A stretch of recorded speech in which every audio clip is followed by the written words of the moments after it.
नमस्कार दोस्तों, स्वागत है आप सभी के स्मार्ट क्लासेस कॉलेज एग्जाम पर। और आप देख रहे हैं ग्राम पंचायत अधिकारी की टेस्ट सीरीज। तो दोस्तों आइए देखते हैं आज की टेस्ट सीरीज में प्रश्न संख्या 1 इस प्रकार है। 73वां संविधान संशोधन अधिनियम 1992 को कितने उपबंधों में वर्गीकृत किया गया है? विकल्प 1 है 2, विकल्प 2 है 3, विकल्प 3 है 4, विकल्प 4 है 5।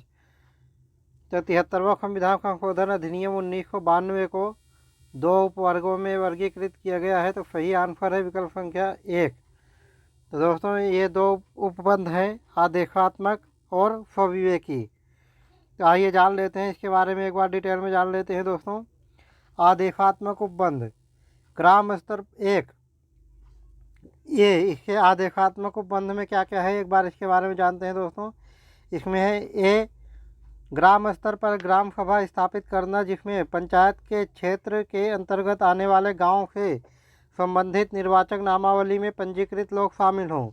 बी, 20 लाख से कम जनसंख्या वाले राज्यों को छोड़कर सभी राज्यों एवं संघ शासित क्षेत्रों में गांव, मध्यवर्ती एवं जिला स्तरों पर पंचायती राज की 3 स्तरीय प्रणाली की स्थापना। सी, पंचायत में सभी स्तरों पर संबंधित प्रादेशिक चुनाव क्षेत्र के प्रत्यक्ष चुनाव द्वारा चुने गए लोग शामिल होंगे। डी, प्रत्यक्ष या अप्रत्यक्ष रूप से चुने गए पंचायत के सभी सदस्यों को पंचायत की बैठकों में मतदान का अधिकार होगा। ई, पंचायतों के मध्यवर्ती तथा शीर्ष स्तर के अध्यक्ष का चुनाव प्रत्यक्ष रूप से चुने गए सदस्यों में से होगा।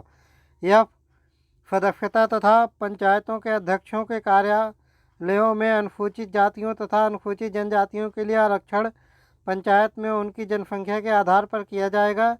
73वां संशोधन अधिनियम के अनुच्छेद 243 घ या डी में। जी, सभी स्तरों पर पंचायतों का कार्यकाल 5 वर्ष का होगा।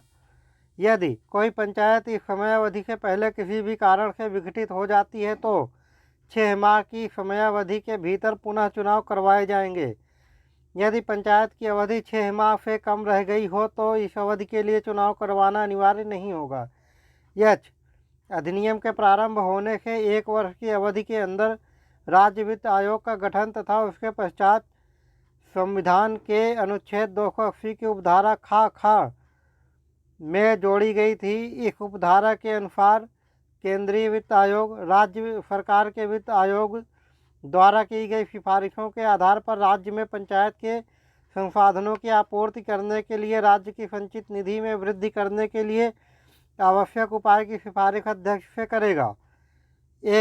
आई, पंचायत के चुनाव करवाने, निर्वाचक नामावली तैयार करने के पर्यवेक्षण, निदेशन एवं नियंत्रण के लिए राज्य चुनाव आयोग का गठन। जे, यह अधिनियम संविधान के अनुच्छेद 244 की धारा 1 में निर्दिष्ट अनुसूचित क्षेत्रों की धारा 2 में निर्दिष्ट जनजातीय क्षेत्रों में लागू नहीं होगी। दूसरा है स्वविवेकी उपबंध। क्योंकि पंचायती राज संस्थाओं का विषय राज्य सूची के अधिकार क्षेत्र में आता है, इसीलिए 73वां संविधान संशोधन अधिनियम द्वारा राज्य को पंचायतों के लिए शक्तियां, कार्य, अधिकार, वित्त आदि हस्तांतरण की स्वविवेकी शक्तियां प्रदान की गई है। राज्यों के लिए इस अधिनियम के अंतर्गत निम्नलिखित समर्थक प्रावधान दिए गए हैं। ये ग्राम सभा की शक्तियां एवं कार्य। बी, मध्यवर्ती स्तर पर पंचायत में पंचायतों के अध्यक्ष एवं जिला स्तर पर पंचायतों में मध्यवर्गीय स्तर पर पंचायतों के अध्यक्ष के लिए सदस्यता। सी, मध्यवर्ती एवं जिला स्तरों पर संसद सदस्य, विधानसभा सदस्य एवं विधान परिषद के सदस्य की सदस्यता। डी, ग्राम पंचायत स्तर पर अध्यक्ष के चुनाव का माध्यम। ई, पंचायती राज प्रणाली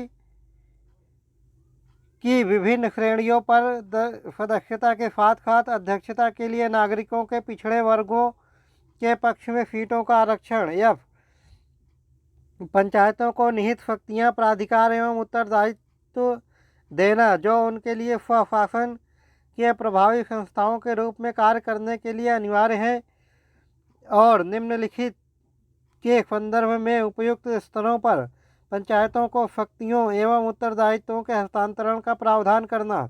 का, आर्थिक विकास एवं सामाजिक न्याय के लिए योजनाएं तैयार करना। खा, संविधान की 11वीं अनुसूची में अंतर्निहित 29 विषयों सहित आर्थिक विकास एवं सामाजिक न्याय के लिए योजनाओं के क्रियान्वयन का कार्य उनको सौंपना। जी, पंचायती राज प्रणाली के 3 स्तरों के प्रत्येक द्वारा वसूल किए गए ऐसे राजस्व कर के आवंटन यानी कि राजस्व कर के आवंटन को उगाहने की सुपरिभाषित पद्धति के अनुसार समुचित कर शुल्क और फीस को उगाहने के लिए पंचायती राज प्रणाली के प्रत्येक स्तर को प्राधिकृत करना। प्रत्येक स्तर पर निहित जिम्मेदारी के स्वरूप और महत्व के आधार पर पंचायती राज प्रणाली के प्रत्येक स्तर को राज्य सरकार द्वारा उगाहे गए कर, शुल्क, पथकर का आवंटन करना। राज्य के संचित निधि कोष से पंचायतों को अनुदान सहायता की राशि का निर्धारण करना। बी, 73वां संविधान संशोधन अधिनियम की महत्वपूर्ण विशेषताएं। 1. ग्राम सभा का गठन। 1963 में पंचायत राज आंदोलन में ग्राम सभा की स्थिति पर अध्ययन दल की रिपोर्ट में सुझाव दिया गया था कि ग्राम सभा को हर राज्य में सांविधिक रूप से मान्यता दी जानी चाहिए। 73वां संशोधन अधिनियम बन जाने से राज्यों के लिए यह अनिवार्य हो गया है कि वह ग्राम सभा अपने पंचायती राज कानून का अभिन्न अंग बनाए। केंद्रीय अधिनियम ने ग्राम स्तर पर प्रत्यक्ष लोकतंत्र की स्थापना की ताकि मतदाताओं को ग्रामीण समुदाय के विकास में भाग लेने के योग्य बनाया जा सके। 2. नियमित और सामूहिक चुनाव सुनिश्चित करना। संविधान के 73वें संशोधन के अनुसार सभी पंचायती राज संस्थाओं के लिए नियमित और सामूहिक चुनाव कराना अनिवार्य है। 73वें संशोधन में यह व्यवस्था भी है कि अगर पंचायतें भंग की जाती हैं तो चुनाव 6 माह के अंदर कराए जाने आवश्यक हैं। 3. कमजोर वर्गों के लिए आरक्षण करना। 1978 में दंतेवाड़ा समिति ने यह तक कहा कि 1978 में दांतेवाड़ा समिति ने यहाँ तक कहा कि पंचायती राज संस्थाएं दरबान के रूप में काम करती हैं और ग्रामीण समुदायों के कमजोर वर्गों को मिलने वाले लाभों को रोकती हैं। संविधान 73वां संशोधन अधिनियम अनुसूचित जाति तथा विकास में उन्हें भाग लेने के लिए समर्थ बनाया जा सके। 4. महिलाओं के लिए आरक्षण। 73वां संविधान संशोधन अधिनियम अपेक्षा करता है कि पंचायतों में इसके सदस्यों और अध्यक्षों के दोनों स्थानों पर महिलाओं के लिए अनुसूचित जाति तथा अनुसूचित जनजाति के लिए महिलाओं सहित 1/3 स्थान आरक्षित किए जाए। 5. पर्याप्त वित्तीय संसाधन। पंचायतों के पास वित्तीय संसाधनों की अत्यधिक कमी है क्योंकि उन्हें राज्य सरकार द्वारा पर्याप्त निधि नहीं दी जा रही है। पंचायतों के लिए पर्याप्त वित्तीय संसाधन सुनिश्चित करने के लिए केंद्रीय अधिनियम में राज्य वित्त आयोग का गठन करने की व्यवस्था की गई है। 6. राज्य चुनाव आयोग।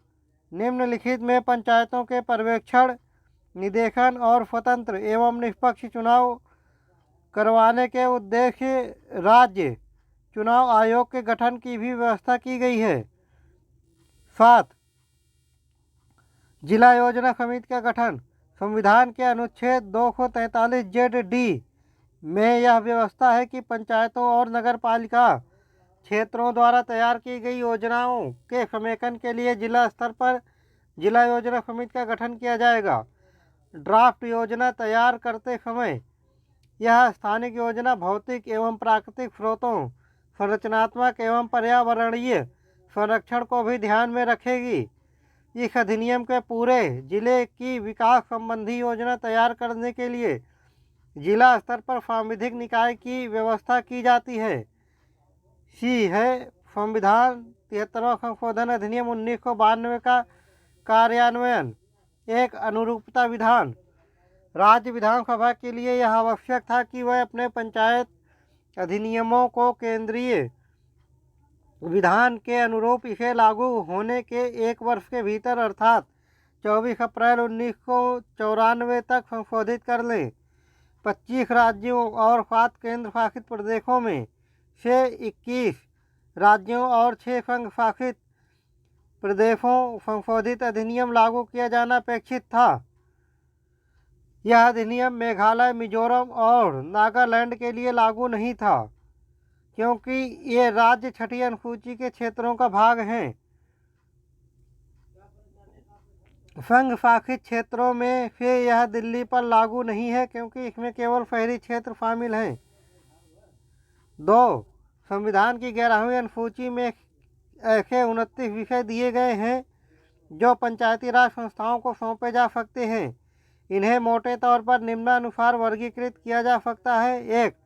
उत्पादन संबंधी गतिविधियाँ: कृषि, पशुपालन, मुर्गी पालन, मत्स्य पालन, खाद्य प्रसंस्करण, कुटीर उद्योग, ईंधन और चारा तथा सिंचाई सहित लघु उद्योग।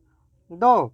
भू विकास कार्यक्रम: भू सुधार, मृदा संरक्षण, लघु सिंचाई, जल प्रबंधन तथा जल संभार विकास, प्रतिभूमि विकास, सामाजिक वन, विद्या और चारागाह।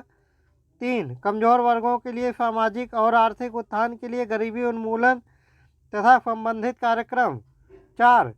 नागरिक सुविधाएं उपलब्ध करवाना: पेयजल, ग्रामीण विद्युतीकरण, गैर पारस्परिक ऊर्जा स्रोत, ग्रामीण सड़कें, पुल, पुलिया, जलमार्ग, सफाई, ग्रामीण आवास और स्वास्थ्य।